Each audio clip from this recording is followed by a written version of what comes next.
Hey guys, and welcome back to a brand new episode of Staying Sweet, the podcast. It's so nice of you to join me today. It's a solo episode and we're talking all things eras. And no, I'm not talking about Taylor Swift eras, even though I am a proper Swiftie these days. It's actually something that kind of inspired me really with this episode because I've been seeing it a lot on TikTok. Seeing this conversation come up quite a fair bit with different elements of life, whether it be dating, relationships, friendships and careers, or moments in our life where we're kind of closing off a chapter and starting a new chapter, or in this case, an era of our life. And it got me really thinking about the era that I've kind of been in for the last year or so. And I really do think that 25 has been quite a significant era in my life.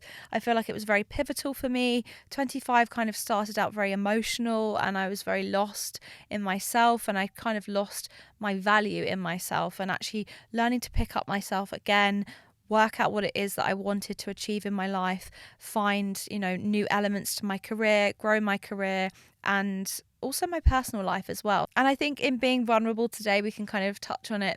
And definitely being in my single era, I think I've learned a lot about myself.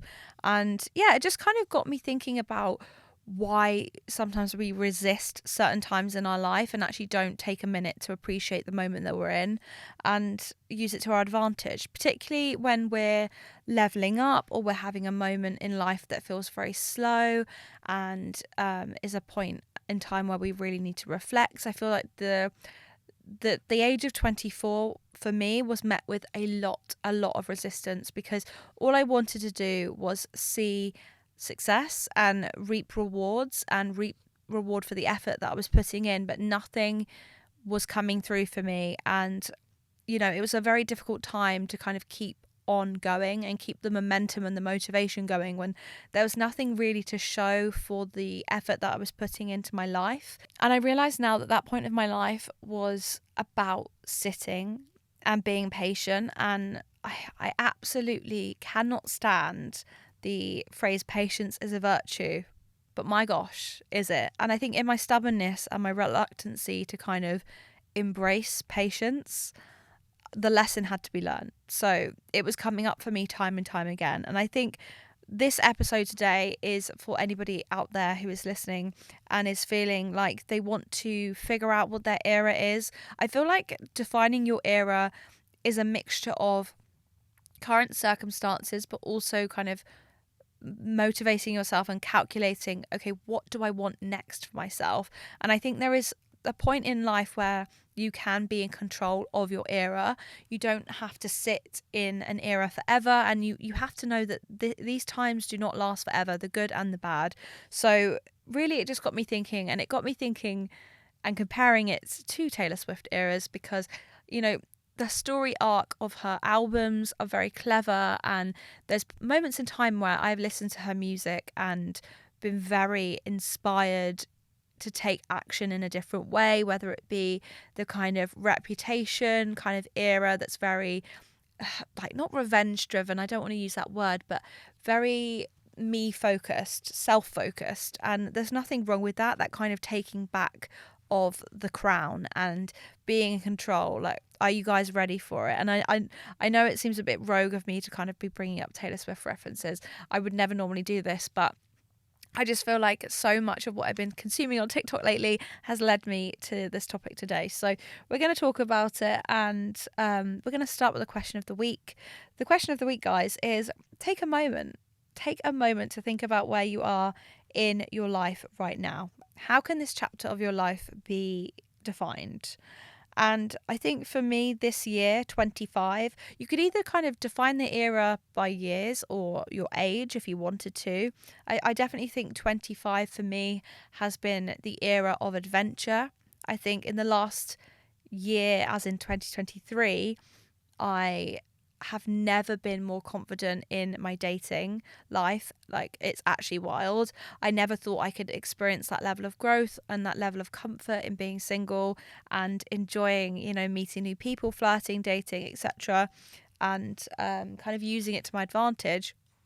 But here we are. So I think it's been about adventure and flirting, and that kind of just sums me up. But if we're talking in a kind of business sense, I think reward has been the kind of the era for me. I think there's been a lot of reward for the efforts put in, and I think if last year me could see the things that I have, you know, not got a round of applause for, but got a round of applause for, I think I would feel more content with the moment of kind of patience and kind of working out, okay, this is your time to just work on you, grind behind the scenes, and then you can reap the reward and enjoy the benefits. And I think sometimes when we're kind of comparing ourselves to social media, it's very easy to kind of think, well, where was their moment of patience or quietness? But you don't really see that.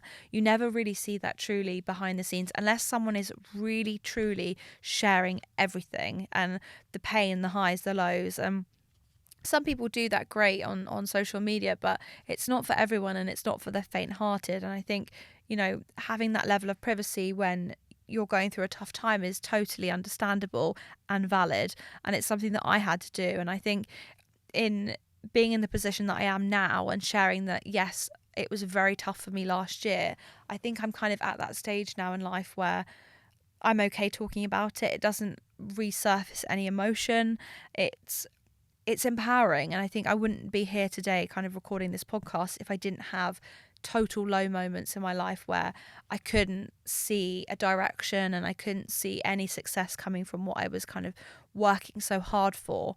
And I think really just knowing where you are and being accepting enables you to kind of get on and take the action. I think it's very easy to get het up in other people's eras, and someone's era of marriage and children might be your era of solo adventure or solo travel. And it's not to say one is better than the other, because it really truly isn't, but just focusing in on you is really where you're going to see the most action and also the most inner happiness. You truly will not find yourself in a position of happiness if you do not look at what you already have within you and what you already have kind of going on behind the scenes. And I think the last year for me has been amazing for friendships. And I think had 2020 Alice seen into the future and seen that things were going to work out and pan out how they should, then I might have been more okay in the grief of losing friendships and kind of stepping away from people in my life who I thought were my forever friends. But we can never really see into the future like that. So I think just giving yourself the willingness to understand that this era isn't forever, it kind of does give you that hope and that focus. So knowing where you are right now and accepting it for what it is and turning it into a positive. Like, there's moments where things financially aren't going to be great and it sucks. It really, truly sucks. But what can you be doing to kind of build the foundation for this new era in your life? So yeah, I think the last few years in particular, I would have got very het up or very anxious about not really knowing where I was, comparing myself to other people, kind of thinking, how are they doing that? How are they affording that when I can't? And actually, it's not that their route is the route and that's it. It's that we're all taking different directions to not even the same destinations, guys. Life is not a one destination situation. It really truly isn't. And I think that's why you can apply it to so many eras of your life, because yes, people in your age group, traditionally, you would grow up and you would climb through school. You'd all be at the same level. And it's not until you leave school, you leave university, that you realise life isn't like that. Past year 13, there's 3 or 4 years of university, maybe more. You're not going to be on like year 27. I'm not going to be sat here today and say year 27 is when I'm going to do X, Y, and Z. That's not how we measure our eras of our lives. We just kind of get on and life just kind of flows in an organic way, and things happen to us, good and bad, and those aren't things that we can control, and we can't map out when those things are going to happen, but we can take a focus and take a responsibility for how we react and interpret that moment in our life. So I think firstly, identifying what era you're in now is a great start. And then thinking, okay, well, this moment might not be a forever thing, and it's my opportunity now to embrace it. So I think there's certain things in my life that I would, in my head, I think I'm ready for, but maybe in a wider kind of outer vision, I'm not ready for it. That's why it's not being presented in my life right now. And I think there's certain things that I have to do first, and that's okay, before those things flow into my life and work for myself. And I think, when people start businesses or people decide to take action on something, maybe it's a vision or an idea, and they're starting from literally an idea, and they're comparing themselves and their business to a business that has been around for 5 or 6 years, or is a global business with a huge CEO and a huge team of people. You cannot possibly compare those two businesses together, because they're in different eras. They've done different things. They've been on different timelines. And what really sprung to mind, and it's quite funny because this film has got me through quite a lot of things, and it kind of goes back to the whole dating thing, and I try and keep it as business focused as possible on here, but naturally, you guys, lifestyle and the kind of more personal stuff is going to come in to this podcast naturally, because there's no way that you can't integrate it and have a human experience. So the film How to Be Single, if you have seen that film, it's fantastic. By the way, I haven't seen it in a hot minute, so I can't remember the entire storyline. Well, I can, but I can't recite it word for word. But essentially, there's a character called Alice, which again is the ironic part of this all. But this girl called Alice is in a relationship, and she breaks up with her partner, who she thought she was going to marry and live happily ever after with. And she realizes she actually doesn't know how to be single, and she meets a friend who kind of teaches her ways, her single ways, shows her that single life can be fun, and she kind of dates a little bit. She falls into different things organically, but ultimately the film kind of ends, and I feel like I can kind of sum this up, and it's okay to kind of say it because it doesn't spoil the plot, but she ends up hiking on a mountain, and it's the final scene. It's a beautiful scene. I think it's still available on Netflix actually, so make sure you check it out. But she says, and I'm going to quote it word for word because you can kind of wedge in a different context. This is obviously about dating and being single, but it's true to eras and understanding to accept and be grateful for where you are. And this is the quote: "The thing about being single is you should cherish it, because in a week or a lifetime of being alone, you may only get one moment. One moment when you're not tied up in a relationship with anyone, a parent, a pet, a sibling, a friend.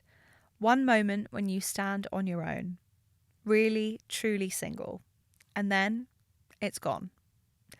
And the film, please do see it because it's incredible.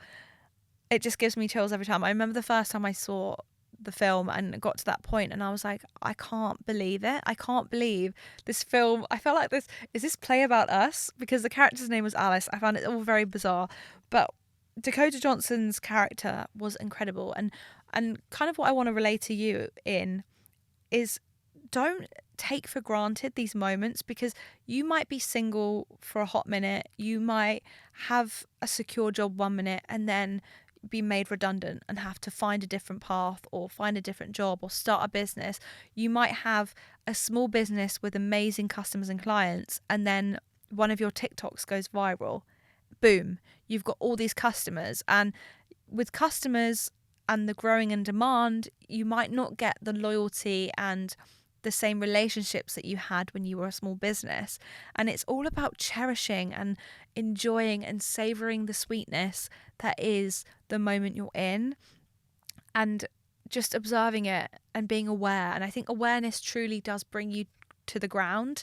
It grounds you, but it also readies you and prepares you for your next phase, so that when that time comes and that chapter closes, it's not a sudden abrupt ending. It doesn't feel rushed or forced. You don't kind of leave it with regrets. And I think that can be applied to everything. It could be, your university era. And I do think back sometimes to my university era with not regret, but I wish that I had gone out more. I wish I'd experienced life a bit more and been more open to meeting new people. I was very shy.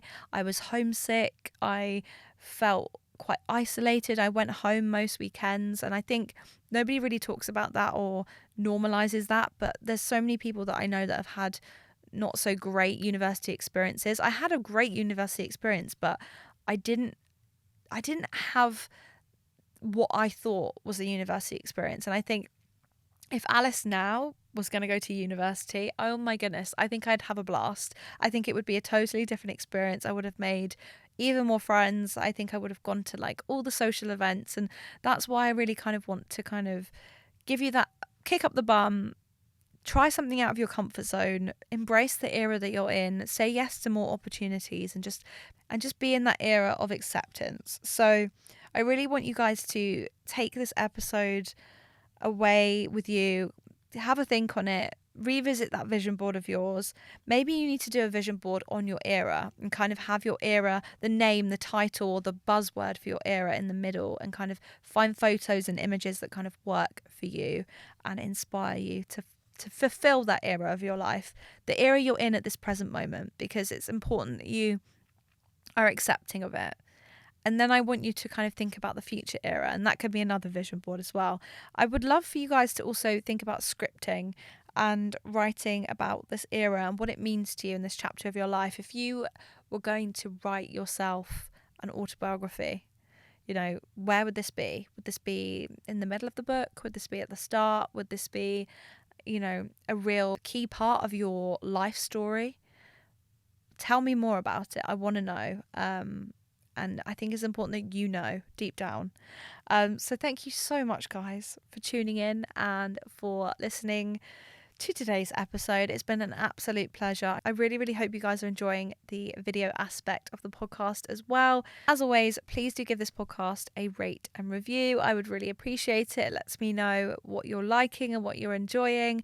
And if you want to continue the conversation, you guys can do so over on Instagram at Staying Sweet Podcast, or on our Facebook community group, which is Staying Sweet Society. All the information will be in the description and in the show notes below. Thank you so much, guys. Have a fantastic week, and I will see you guys soon. Bye.